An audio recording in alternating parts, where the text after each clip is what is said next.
On this episode of Law Weekly, we look at the recent wave of embarrassing and conflicting ex parte orders emanating from judges in different parts of the country.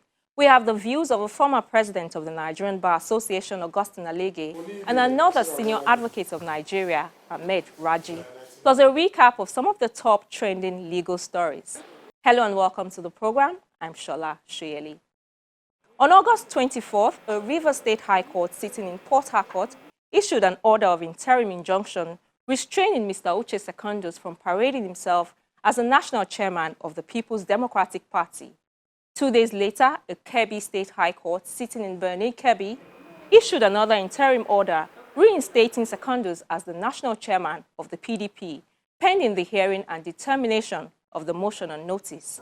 Less than 24 hours after, on the 27th of August, a High Court in Cross River State in Calabar granted another interim order restraining Secondus from resuming office as the national chairman of the PDP.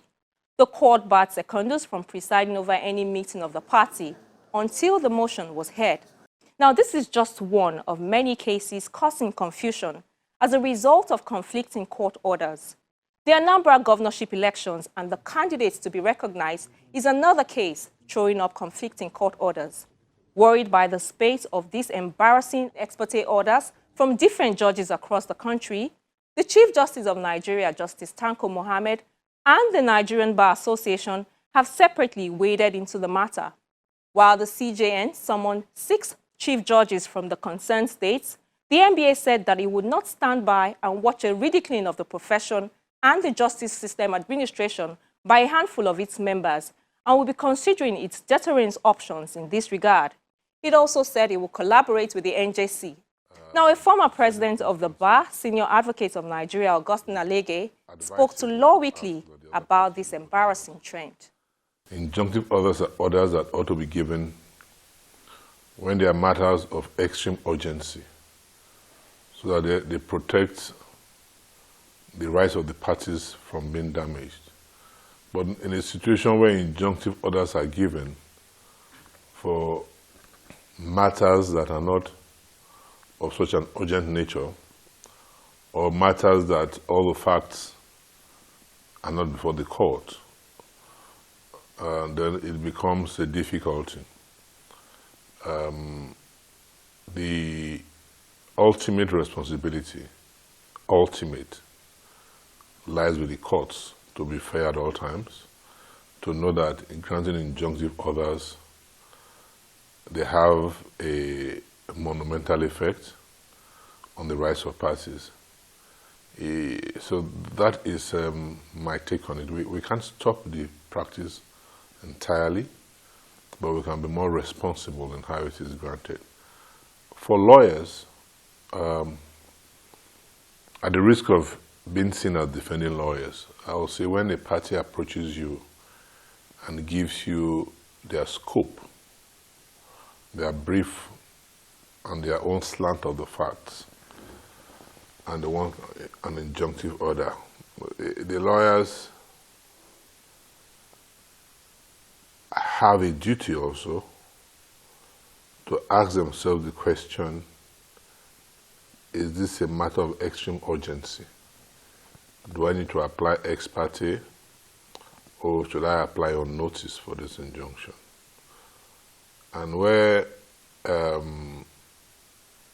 lawyers have failed in that duty, it is the duty of the people impacted to take action. On the issue of forum shopping, it is a practice that we frown against professionally. Parties must be able to ventilate their courts, their rights before the courts in a manner that assures fairness to both parties. But where there's forum shopping, it already cloaks the whole proceedings with that doubt and bias if justice will really be done. How would you react to the step taken by the CJN? Some lawyers argue that he should have just allowed the NJC deal with the issue and discipline the judges where necessary, instead of summoning the concerned heads of courts as if they are his employees? Personally, I would say this, that the CJN is the chairman of the NJC. And one of the things we have always fought for is that the NJC must be proactive at all times. And the step the CJN has taken, being one of the first in recent times, is commendable. And we need more steps of that nature to be taken. We do not need to wait for a petition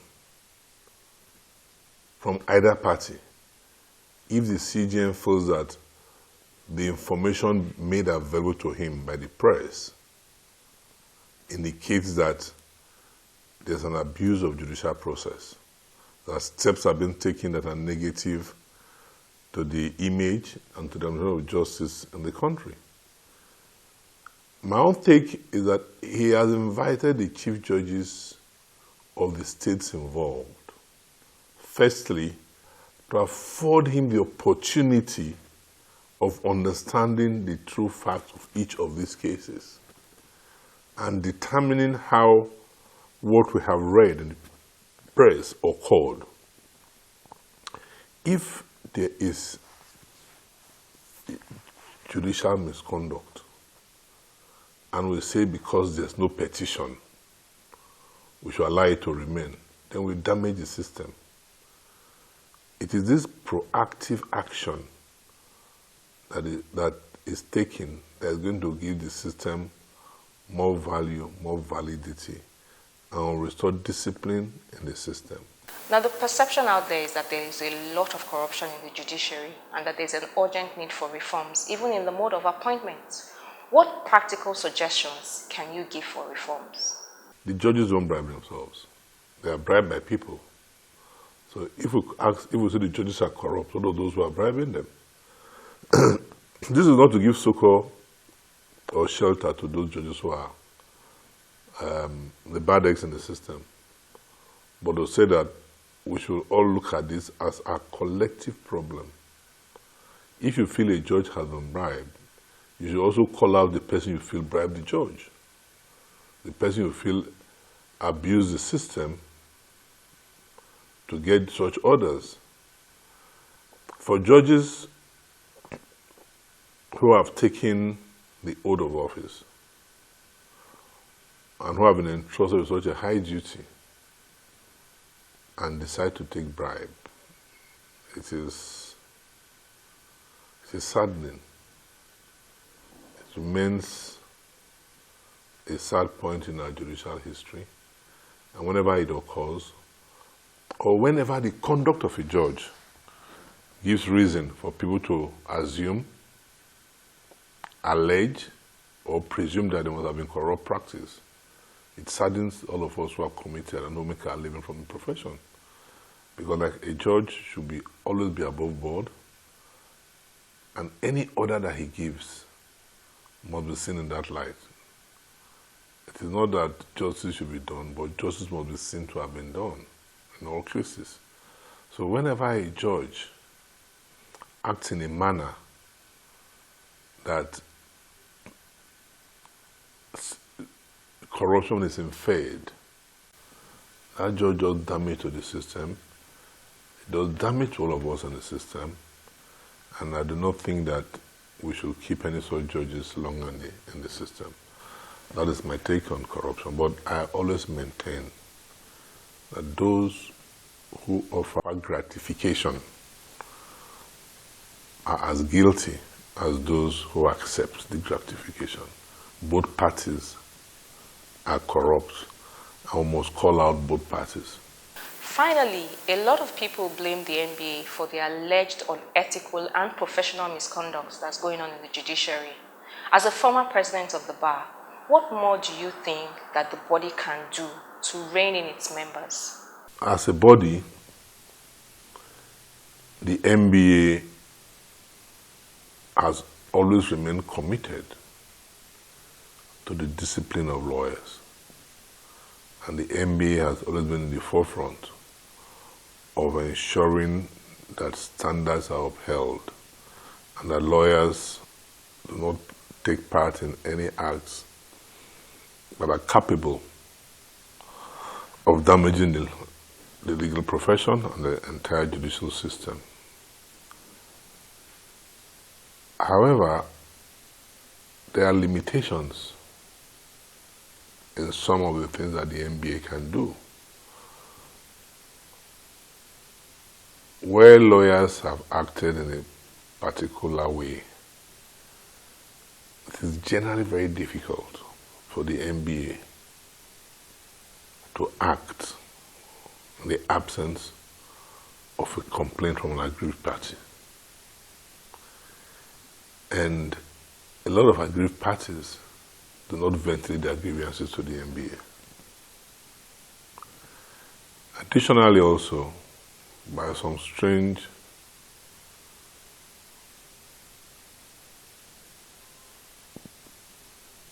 occurrences, the discipline of lawyers appears to have been taken away from the NBA by the amendment to the rules of the Legal Practitioner Advisory Committee, which now makes it imperative that petitions should not go to the NBA, but should go to the committee directly. So the new rule or the new role of the NBA will appear not to be that of a self-regulator any longer, but even if lawyers are found to have been engaged in acts of professional misconduct, the NBA will have to petition the lawyer. It is an anomaly.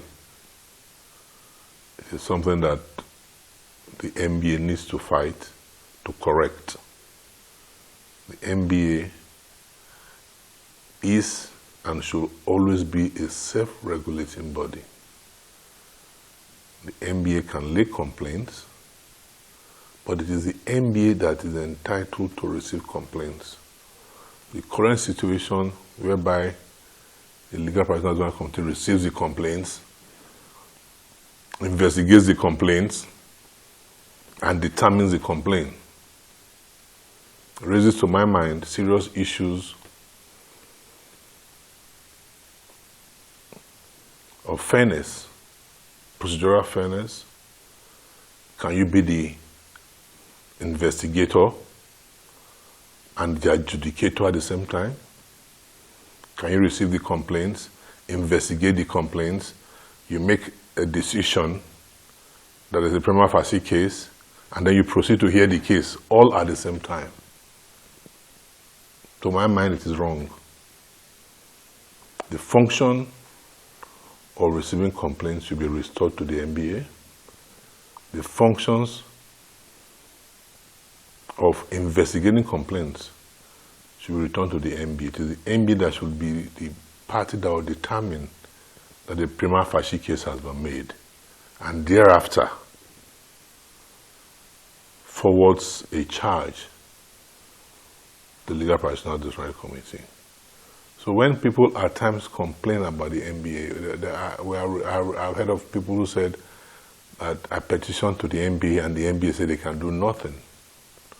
They don't understand that the rules have been, by some strange occurrences, amended to exclude the NBA from the process. And it is deeply saddening. The NBA is and must always be a self-regulating body. The right to receive complaints against lawyers, the right to investigate those complaints, and the right to reach a decision that is a prima facie case against any particular lawyer must be with the NBA. The NBA then should make a charge to the disciplinary committee, which is a different body, who would then hear from the NBA and hear from the lawyer complain about and make a determination. But if you are a lawyer, I really wonder what happens. How a lawyer, a petition is sent to the previous to the disciplinary committee, the same committee investigates the complaint, finds there's a case to answer, and proceeds to try him.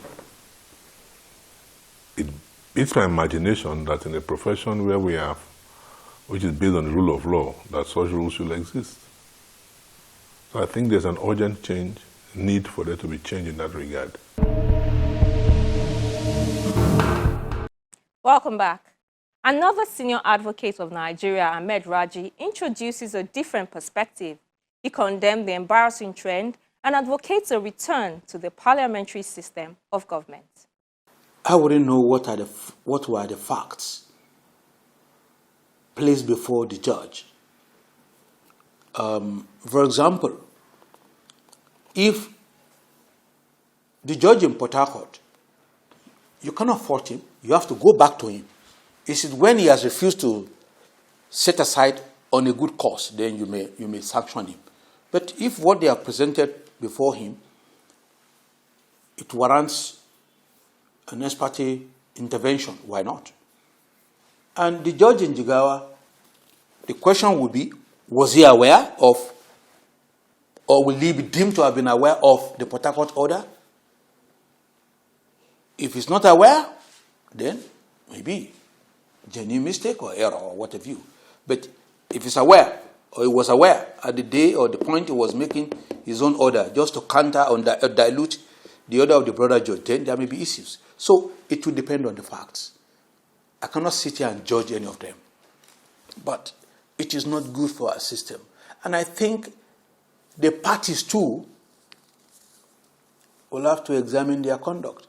If a party is aware that Court A has made an order against me,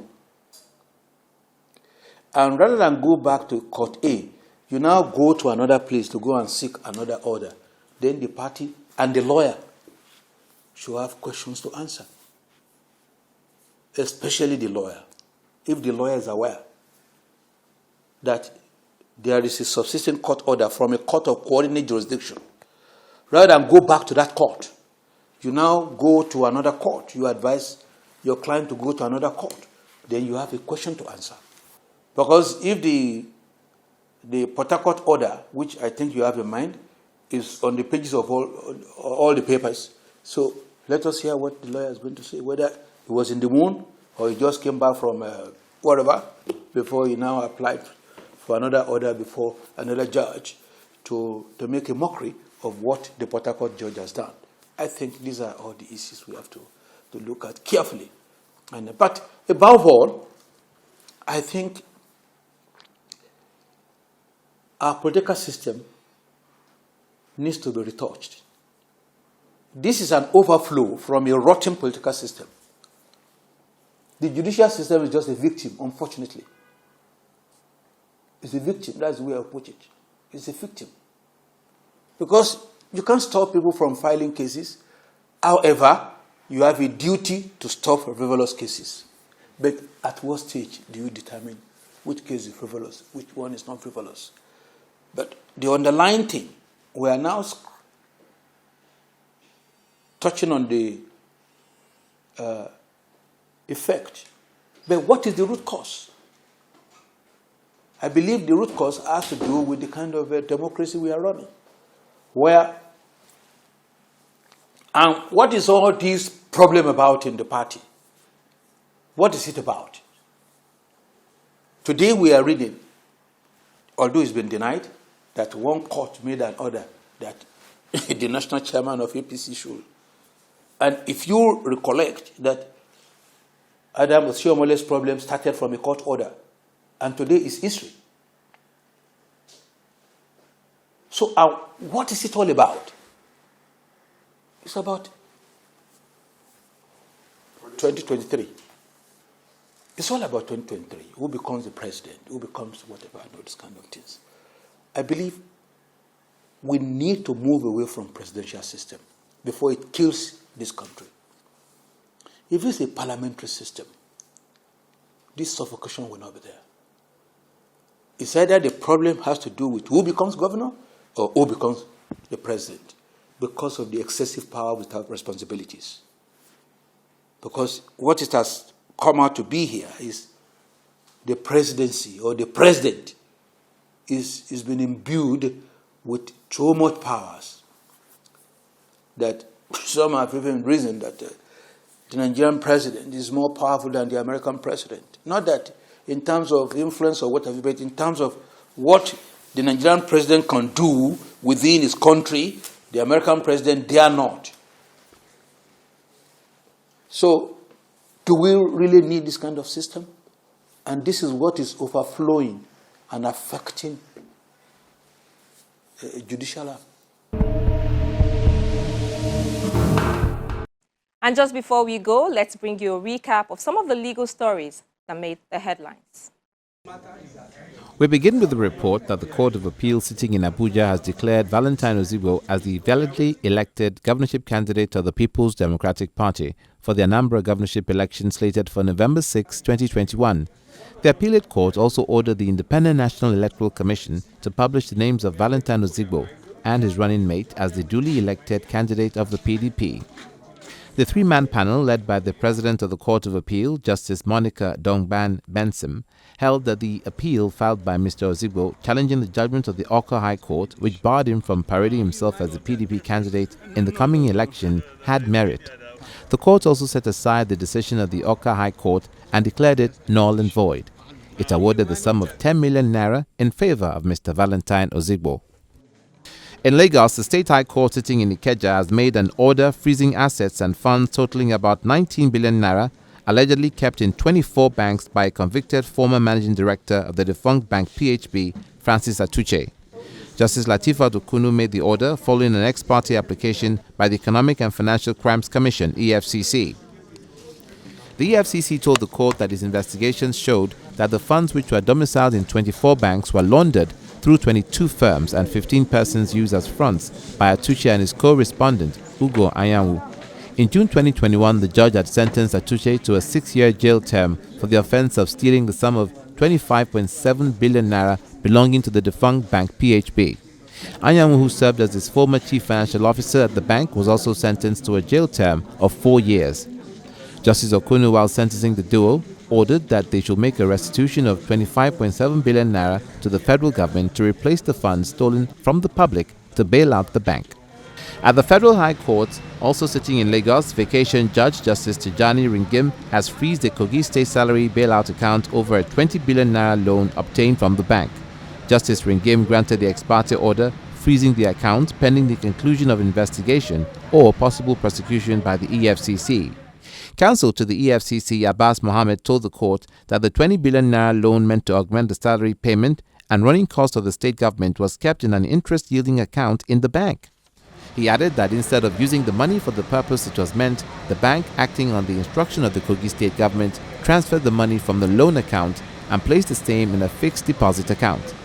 In his ruling granting the application, Justice Ringim directed the EFCC to publish the court order in a national newspaper. He also asked the Commission to make quarterly report to the court on the progress of its investigation. The judge then adjourned the matter till December 1st for a report of investigation. The same court also ordered the interim forfeiture of the sum of 5 billion naira found in the account of a company, Caser Strategic Services Limited. Justice Ringim gave the order following an ex parte application filed by Rotimi Oyedepo, counsel to the EFCC. And we round off with the report that the court has fixed the 9th of September to rule on whether to grant bail to a Nigerian, Ishaka Musa, and 2 Guineans, Traore Yakubu and Mohamed Berete, charged with conspiracy and attempting to smuggle large quantities of elephant tusks, pangolin scales, and claws out of the country. Justice Ringim fixed the date after listening to the arguments of the prosecuting and defense counsel. The prosecutor, Smart Akonde, in opposing bail, submitted that there is compelling evidence to link the accused persons to the crime. He also argued that the only known address for the foreigners was the place of arrest in the Lekki Aja area of Lagos, which had been sealed up by officers of the Nigerian Customs Service, and there was no known record of any other place where they can reside, a situation which makes the possibility of jumping bail higher. In countering the arguments, the defense counsel, Olayinka Lawal, told the court that the defendants would not jump bail. He described as speculative the concerns that they will do so. Lawal also drew the court's attention to the fact that the defendants had relatives and friends in the country, some of whom had deposed to affidavits attached to their bail applications.